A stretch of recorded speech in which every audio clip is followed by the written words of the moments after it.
Magandang araw po sa inyong lahat. Ako po si David Wilson, kasalukuyang direktor ng Bronx Zoo sa New York. Nais kong ibahagi sa inyo ang isang kahanga-hangang kuwento ng himala na naganap sa aming zoo.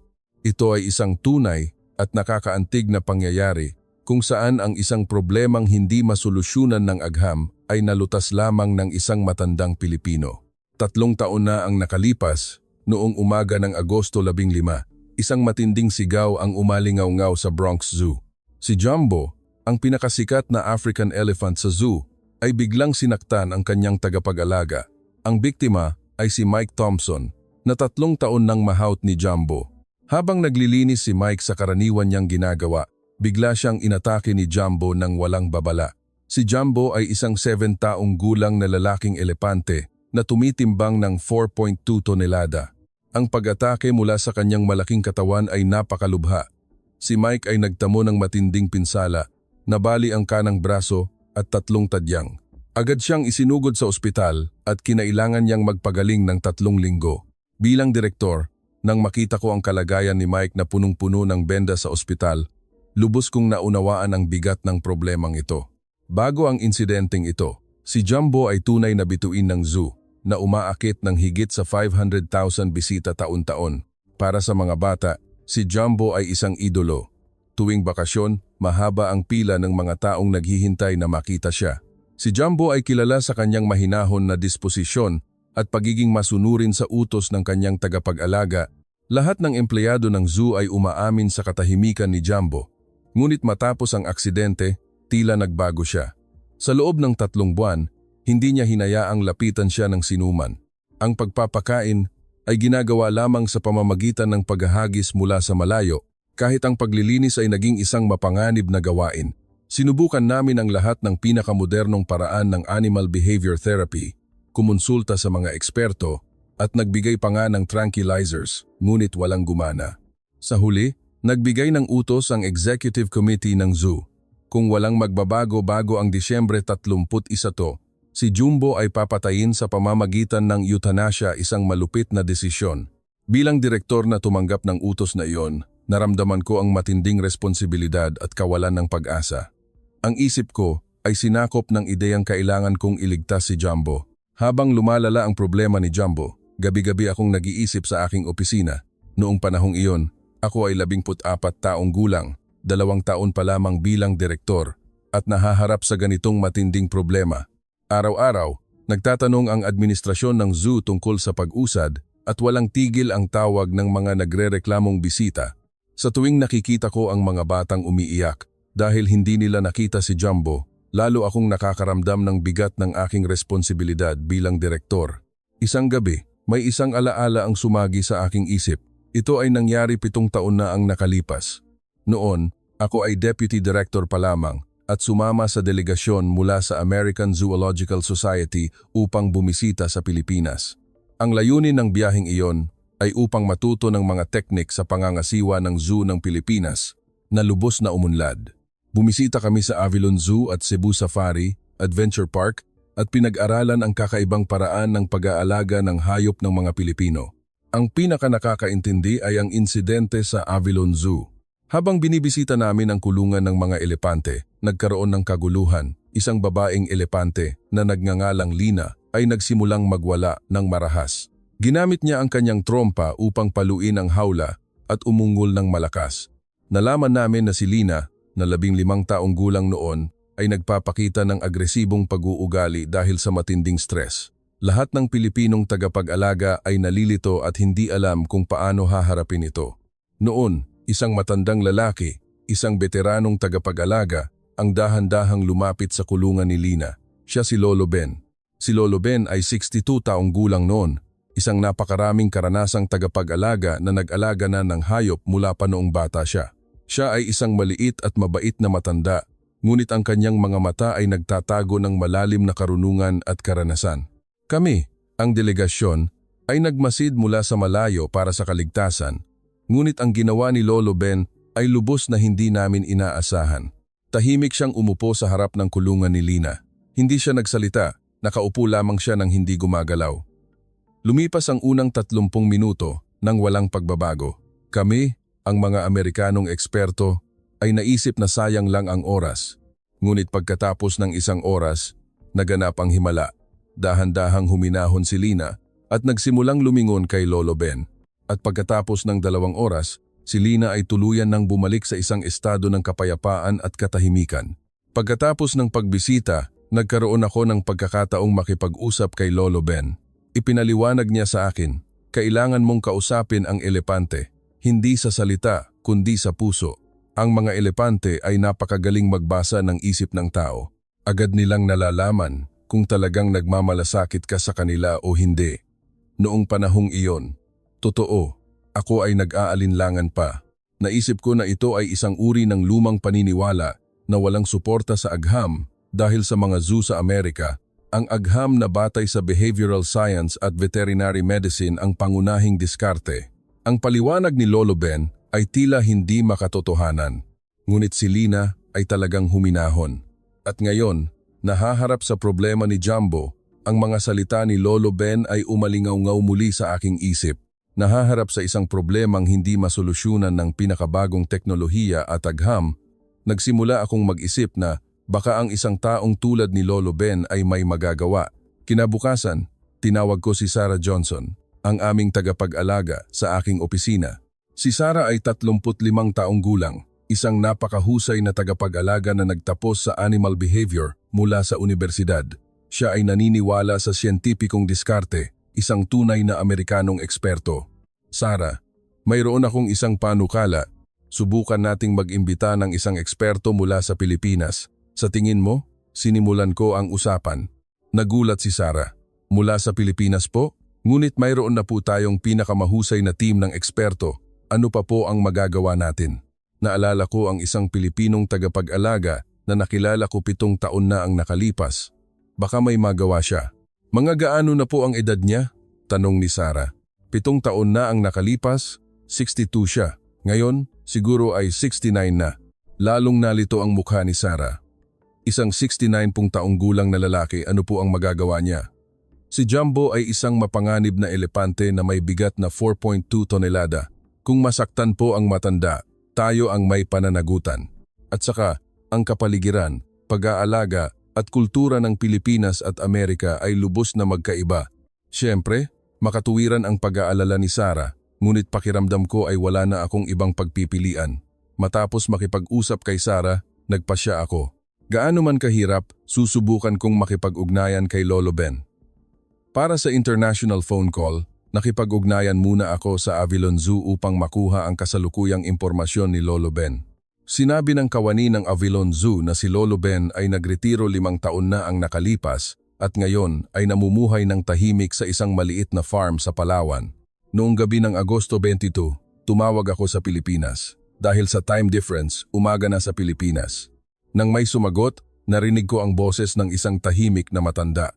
Si Ben po ito, ang sabi niya. Magandang araw po, Lolo Ben. Ako po si David Wilson, direktor ng Bronx Zoo sa New York, USA. Nagkita na po tayo 7 taon na ang nakalipas sa Avilon Zoo. Ah, kayo pala yun. Ang galing sa American delegation. Naalala ko, kumusta po kayo? Ang boses ni Lolo Ben ay nanatiling mainit na nagpagaan sa aking tensyon. Ipinaliwanag ko ng detalyado ang sitwasyon ni Jumbo, ang pag-atake sa tagapag-alaga, ang pagkabigo ng paggamot sa loob ng 3 buwan, at ang deadline sa Disyembre 31. Tahimik na nakinig si Lolo Ben hanggang matapos. Lolo Ben, may gusto po akong hilingin sa inyo. Maaari po ba kayong pumunta sa Amerika para sa amin? Wala na po akong ibang mapagkakatiwalaan, pagmamakaawa ko ng buong lakas. Nagkaroon ng katahimikan sandali, at sumagot si Lolo Ben sa isang mapagpakumbabang tono. Maganda po ba kung ang isang matandang tulad ko ang pupunta? Ngayon, 69 na ako. At ang lakas ko ay hindi na tulad ng dati. Mahirap din po ang paglalakbay sa Amerika. Pakiusap po, kami na ang bahala sa lahat ng gastos. Tulungan po ninyo si Jumbo. Nag-isip sandali si Lolo Ben at sumagot. Sa totoo lang, mula nang mag-alaga ako ng hayop, marami na rin akong masakit na karanasan.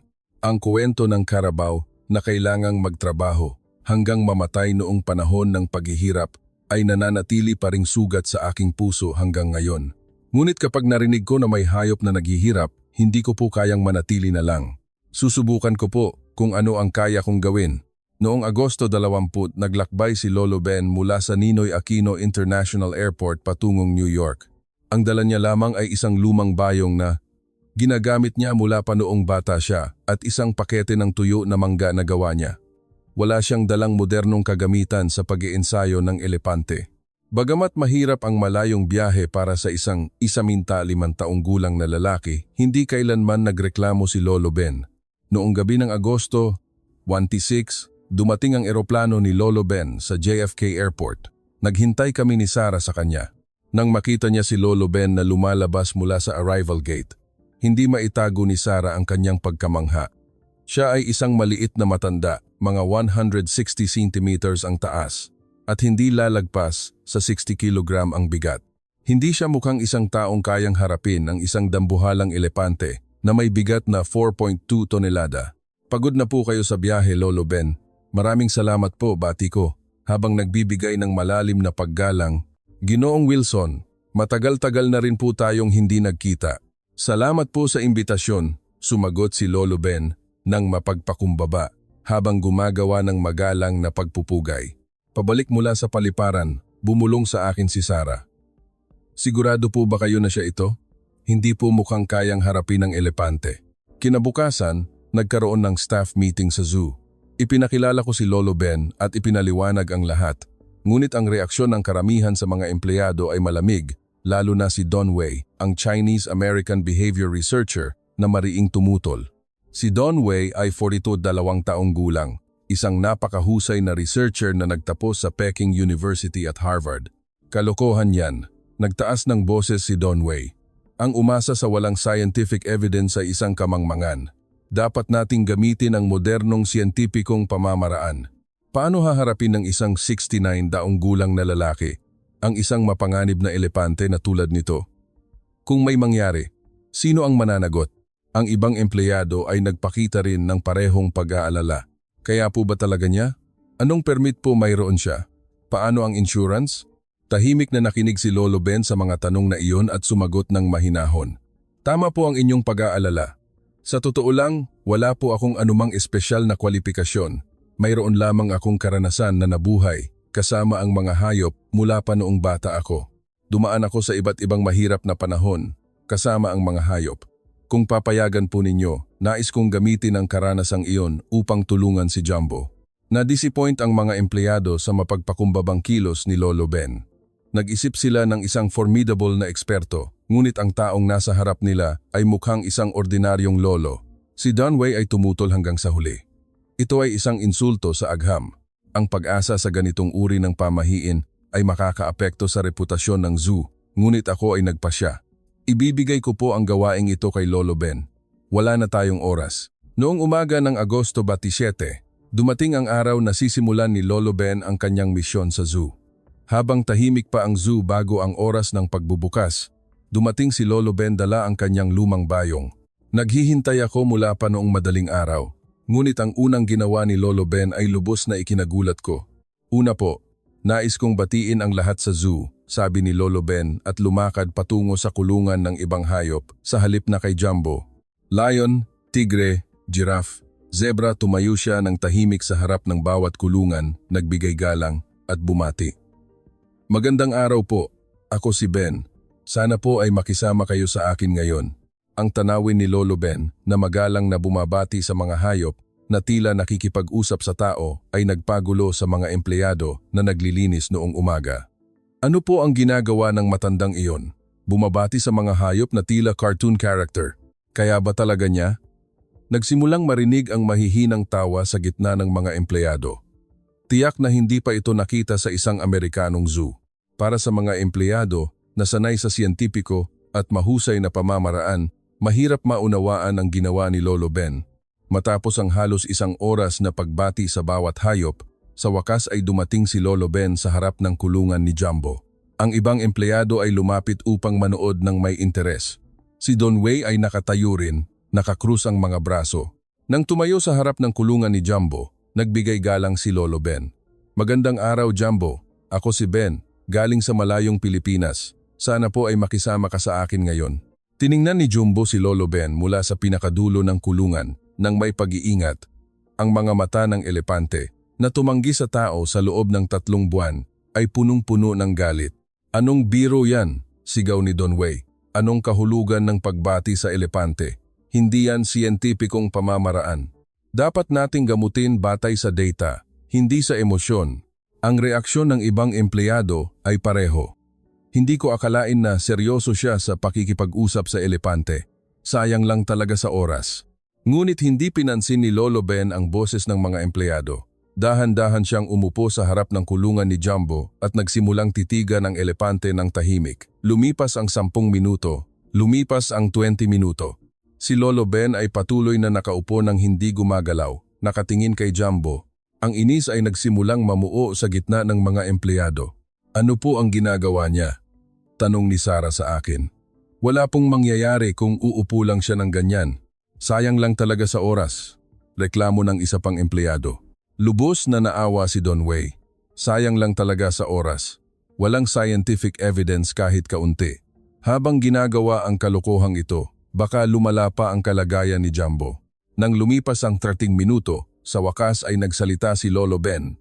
Ngunit ang kanyang mga salita ay hindi inaasahan ng lahat ng empleyado. Ang batang ito ay hindi natatakot, mahinang sabi ni Lolo Ben. Ngunit siya ay lubos na nasasaktan. Mayroong isang malaking sugat sa kanyang puso. Nagulat si Sarah. Paano po ninyo nalaman? Hindi pa po ninyo nakikita ang behavior analysis data ni Jumbo. Nalungkot ang mukha ni Lolo Ben. Alam ko ang ganyang tingin. Ito ang parehong tingin na nakita ko sa mga kwento ng kalabaw na kailangang magtrabaho hanggang mamatay. Naguluhan ang mga empleyado. Ano po ang ibig ninyong sabihin sa kalabaw? Nagsimulang magkuwento si Lolo Ben sa isang mabigat na tono. Noong panahon ng matinding paghihirap, ang matatapang na kalabaw ay kailangang magtrabaho ng husto para sa tao. Sila ay nagtrabaho ng buong puso, ngunit sa huli, sila ay pinabayaan at nakita nilang nawawala ang lahat. Ang tingin ng mga kalabaw na iyon sa huling araw ay punong-puno ng kalungkutan at kawalan ng pag-asa. Ang pakiramdam ng pagtataksil mula sa isang pinagkakatiwalaan. Iyan ang tingin ni Jumbo ngayon. Ang mga salita ni Lolo Ben ay nagpatahimik sa lahat ng empleyado. Kahit si Don Wei ay tahimik, ang sugat sa puso ng hayop ay mas malalim kaysa sa tao, patuloy ni Lolo Ben. Lalo na sa mga elepante na may magandang memorya at iba't ibang damdamin. Napakahirap na ibalik ang nawalang tiwala, ngunit hindi ito imposible. Kung maglalaan tayo ng oras at magpapakita ng tunay na pagmamahal, maaga o huli, tiyak na bubuksan niya ang kanyang puso sa atin. Mahinang tanong ni Sarah. Gaano po katagal? Hindi ko po alam. Tapat na sagot ni Lolo Ben. Para sa mga kalabaw na iyon, wala na silang oras. Ngunit si Jumbo ay may pag-asa pa. Mula kinabukasan, Agosto 28, nagsimula ang seryosong misyon ni Lolo Ben. Tuwing umaga, asis, habang madilim pa ang kalangitan, si Lolo Ben ay darating sa zoo bago ang sinuman. Maghuhugas siya ng kamay, lilinisin ang kanyang katawan, aayusin ang kanyang damit, at pagkatapos ay lalakad patungo sa harap ng kulungan ni Jumbo. Magandang umaga, Jumbo. Makikisuyo po ako sa iyo ngayon. Magalang na bumabati si Lolo Ben kay Jumbo tuwing umaga. Tinitingnan ni Jumbo si Lolo Ben mula sa sulok ng kulungan nang may pag-iingat, ngunit hindi pinansin ni Lolo Ben at dahan-dahang umupo sa harap ng kulungan. At ang nagsimula ay isang panahon ng katahimikan na tumagal ng 4 na oras. Si Lolo Ben ay nakaupo nang hindi gumagalaw, tahimik na nakatingin lamang kay Jumbo. Maliban sa paminsan-minsang pagkurap, hindi siya gumagalaw, tila isang rebulto. Ang tanawin ay mahirap maunawaan ng mga empleyado ng zoo. Ano po ang ginagawa niya? Tanong ni Tom, ang bagong tagapag-alaga. Wala pong mangyayari kung uupo lang siya ng ganyan. Sayang lang talaga sa oras, iling ni Jim, ang matandang tagapag-alaga. Kung may oras siyang gawin yan, dapat subukan na lang niya ang tunay na epektibong paggamot. Hindi rin maitago ni Sarah ang kanyang pagkalito. Lalo na si Don Wei na tumataas ang inis araw-araw. Lubos na sayang sa oras. Dapat nating gamitin ang siyentipikong pamamaraan. Behavioral therapy, gamot, pagpapabuti ng kapaligiran, marami pang dapat gawin. Walang magbabago kung magme-meditate lang ang matanda. Ako mismo ay inamin na nag-aalala rin. Mayroon na lamang kaming wala pang 4 na buwan bago ang deadline sa Disyembre 31.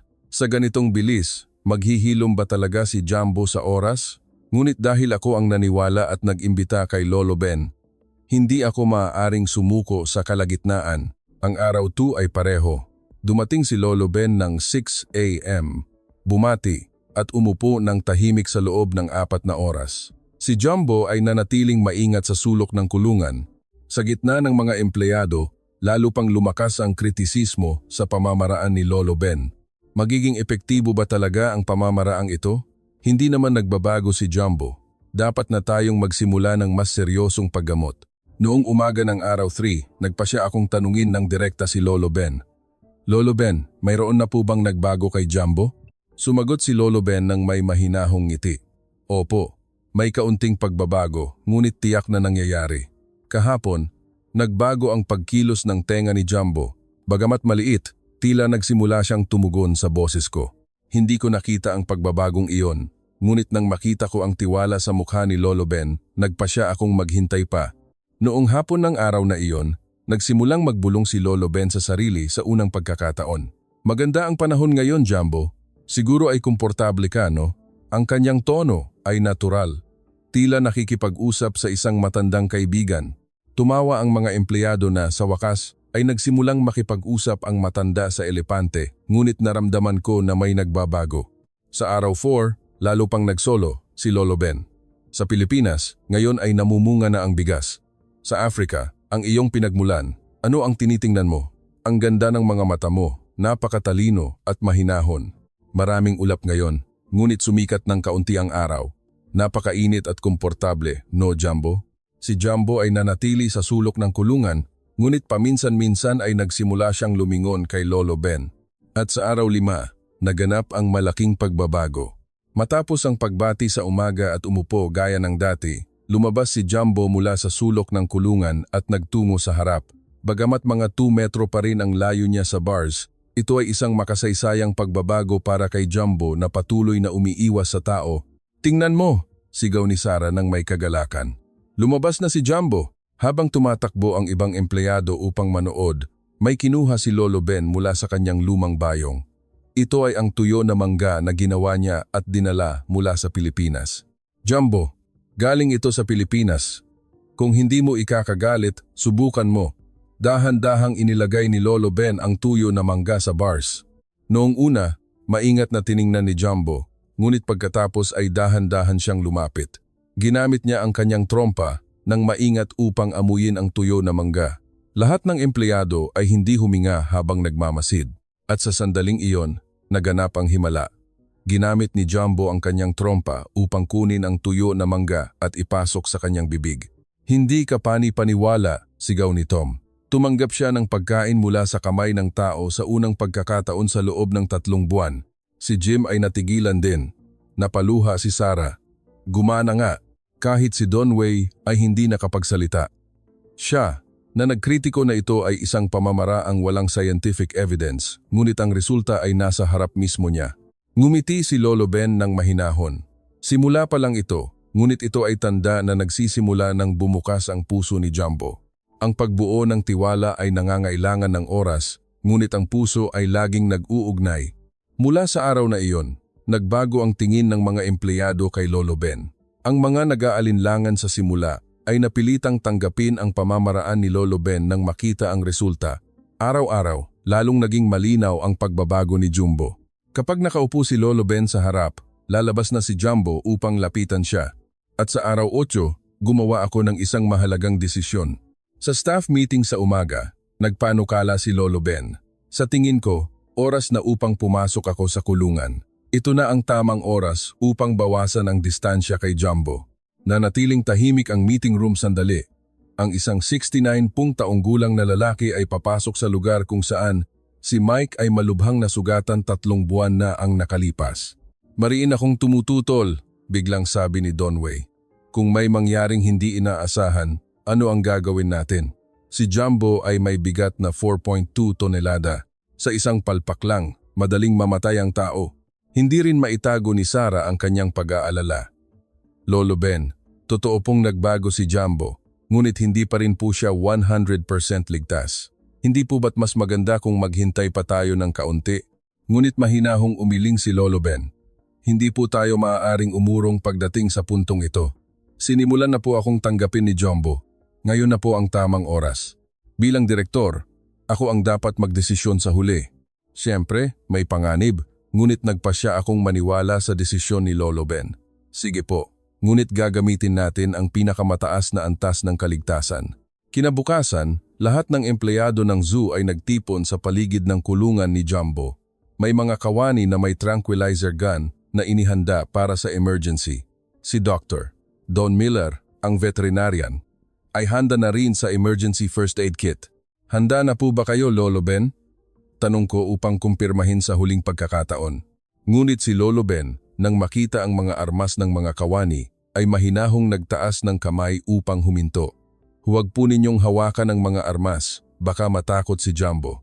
Mabilis na nararamdaman ng hayop ang galit ng tao.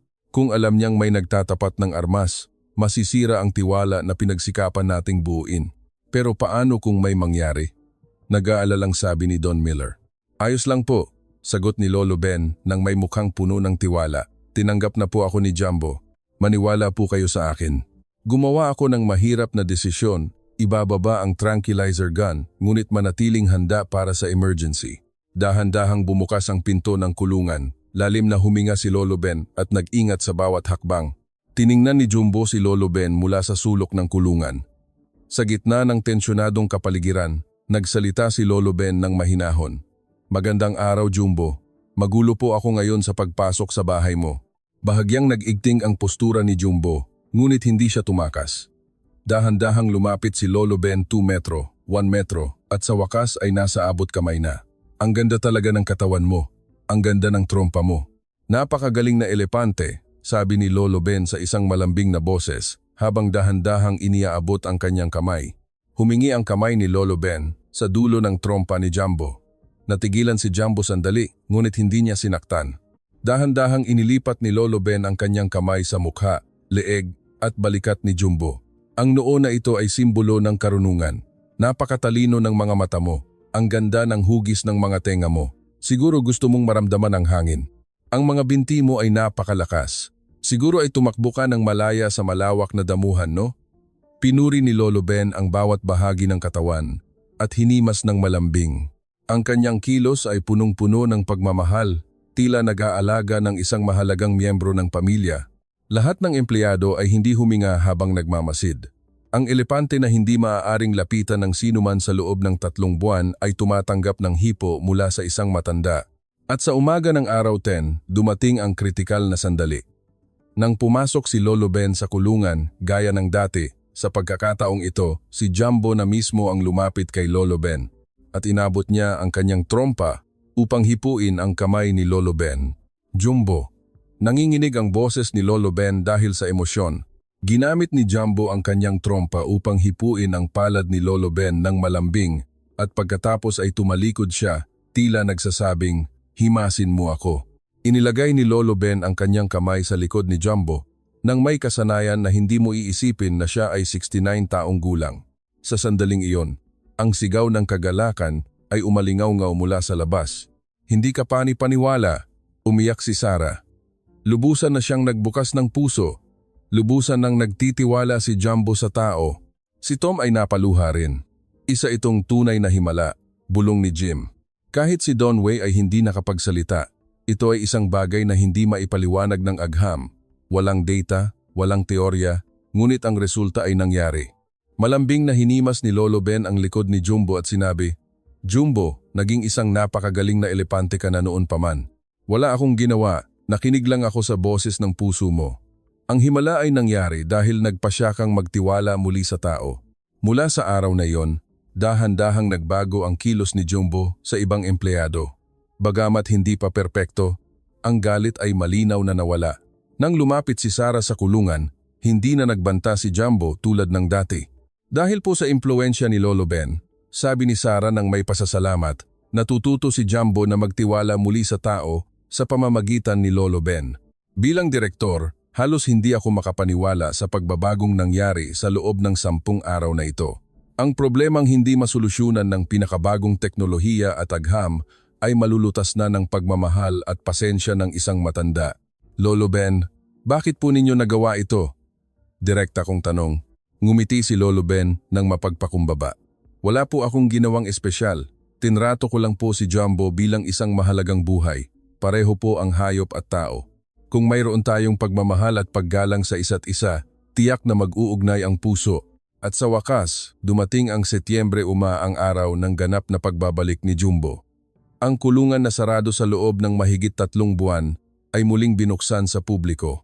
Pagkabukas na pagkabukas, dumagsa ang maraming tao upang makita si Jumbo. Bumalik na si Jumbo. Ang sigaw ng mga bata ay umalingaw-ngaw sa buong zoo. Nang makita nila si Jumbo na nagpapakita ng mahinahon na mukha tulad ng dati, pumalakpak ng malakas ang mga bisita. Lalo na ang nakakaantig ay ang tanawin ng muling pagkikita ni Jumbo sa mga batang nagpunta upang makita siya 3 buwan na ang nakalipas. Isang 70 taong gulang na batang babae na nagngangalang Emery ay kumaway kay Jumbo habang umiiyak. "Jumbo, nagkita na naman tayo. Na-miss kita." Tumugon din si Jumbo sa boses ng mga bata sa pamamagitan ng pagwagayway ng kanyang trompa ng malambing. Tiningnan ni Lolo Ben ang tanawing iyon nang may lubos na kasiyahan. Mula sa tagumpay na ito, taimtim na nakiusap si Sarah kay Lolo Ben. "Lolo Ben, pakiusap po, ituro po ninyo sa akin ang inyong pamamaraan. Tanggapin ninyo po ako bilang disipulo. Noon, umasa lang ako sa siyentipikong pamamaraan, ngunit ngayon, naunawaan ko na hindi pa ito sapat." Ngumiti si Lolo Ben ng malambing. "Ginoong Sarah, hindi po ito isang teknik. Ito po ay paggalang sa hayop. Ang pagtrato sa kanila bilang isang mahalagang buhay, iyan lang po iyon. Mahalaga po ang data at teorya, ngunit mas mahalaga ang komunikasyon sa puso. Pero paano po naiintindihan ang puso ng hayop tulad ninyo?" Seryosong tanong ni Sarah.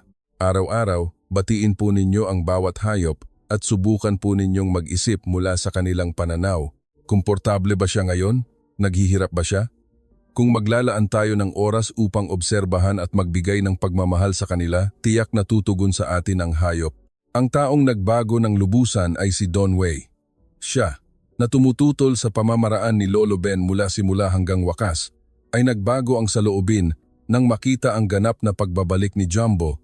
Noong Setyembre 10, yumukod si Don Wei sa harap ni Lolo Ben. "Lolo Ben, nagkamali po ako. Pinuna ko po ang inyong pamamaraan na walang scientific evidence, ngunit napakalinaw po ng resulta. Ang problemang hindi masolusyunan ng aking kaalaman at teorya ay nalutas ninyo sa pamamagitan ng pagmamahal at pasensya. Humihingi po ako ng tawad ng buong puso." Sumagot si Lolo Ben ng mapagpakumbaba. "Don Wei, mahalaga po ang siyentipikong pamamaraan. Hindi po laging tama ang aking pamamaraan. Sa tingin ko, kapag nagsama ang agham at ang komunikasyon ng puso, doon lamang magkakaroon ng tunay na solusyon." Noong Setyembre 15, opisyal na nagbigay ng sertipiko ng pagkilala ang American Zoological Society kay Lolo Ben.